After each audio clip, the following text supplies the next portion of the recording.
Hello, everybody. I am choosing a different location here in my house. I'm at my garden, and it's kind of nice outside, so I thought I'd sit outside this. Actually, it's this afternoon, but it's still called my morning talk because I couldn't do it before I left to go to my appointments this morning. Anyhow, what do I want to share? Let's go to the human experience here, and let's talk about. It's so interesting because, my mind says, oh, he shouldn't share anything about anything because he shouldn't share anything about anything. Bullshit. So if you have any kind of thoughts about sharing anything, why don't you just share? It's just an opinion and sharing.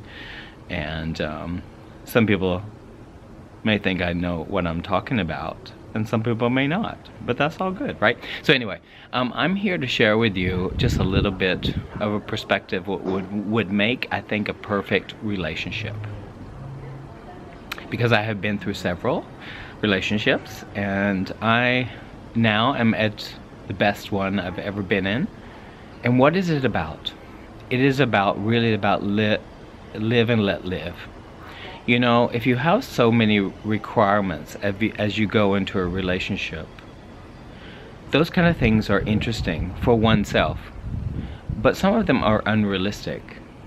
And I mean unrealistic in the sense that we expect things from our partner that are unrealistic in the sense of how they should be and how they should behave and how they represent the couple. Now, I think that is a dead end right there, because as I have learned in my life, is that by sharing my thoughts with my partner and realizing that fundamentally we're the same, but that we both have different, we all have moods. And when you start to realize that you yourself are adapting yourself so your partner can feel better, say for instance, like if you feel lazy and you want to lay around all day long, and you feel like that your partner will judge you for that, or judge you for anything that you decide to do. Like if you say you don't clean the house, or if you don't pick up after yourself sometimes, or these kind of things that are can be, or you don't put your, that classic thing about putting your cap back on the toothpaste. Things can escalate. And when you get irritated by those little things, that happens to do something with your mood and not with your partner's mood.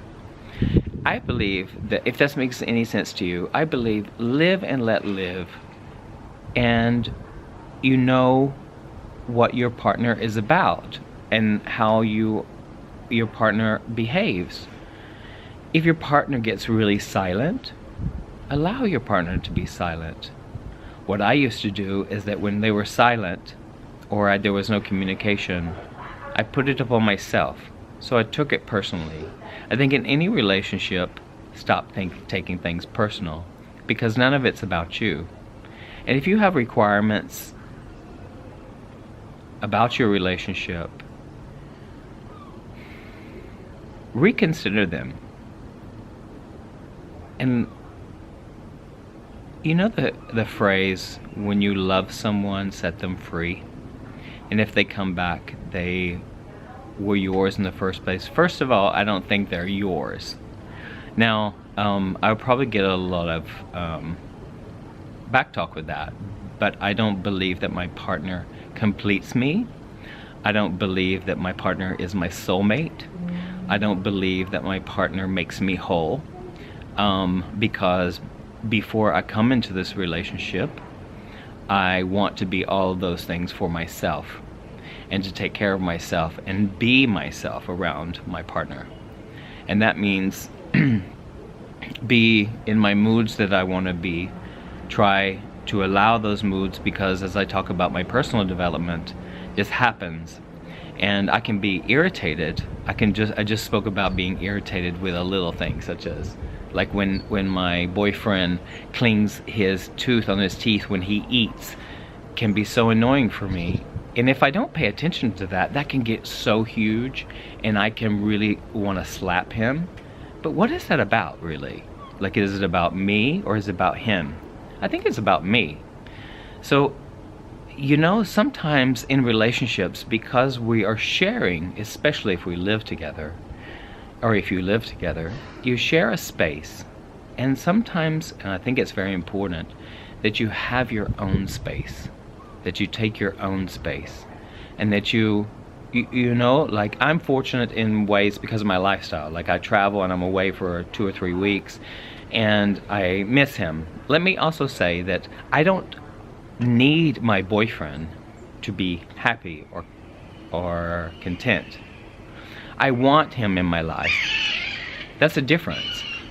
A need is like being codependent, and that is huge in our world. Codependency is massive, and most people don't even realize that they have codependency.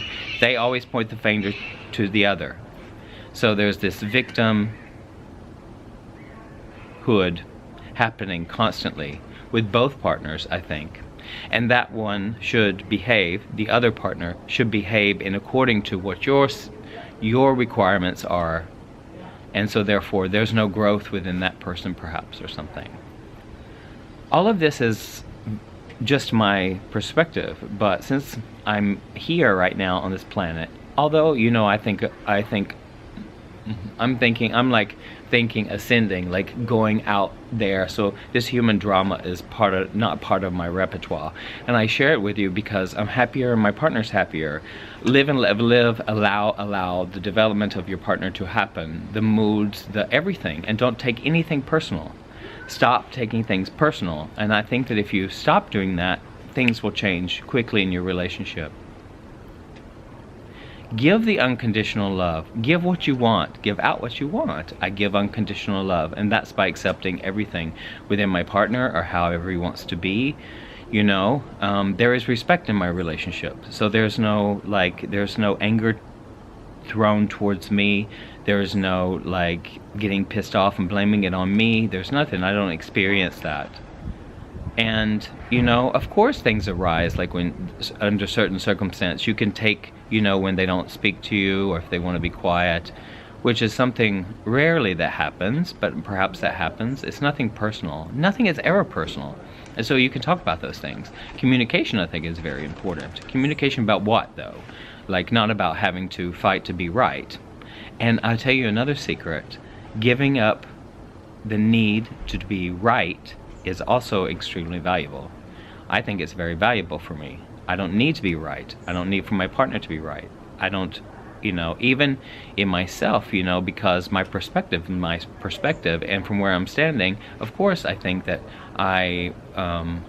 anything that I believe probably, I'm open-minded, is probably right for me. Maybe at that time or whatever, but I don't need to prove this. And I think that proving this kind of thing, especially in some kind of argument or getting the last word or being right, is a dead end. And you can easily observe yourself and observe your partner and observe everything and allow yourself to just be with it and let it flow. And I think this is a healthier, much healthier way than having to control everything and be codependent. You know, and it's beautiful also too, because you give your partner space to be, and things change. You know, things change every moment of every day. They do, and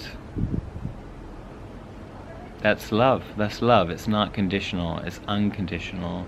And when you're with your partner, be with your partner. That's who you're with. Don't expect for them to live up to whatever you think they should be. And if they should know something, and then you get mad at them without telling them something, communication.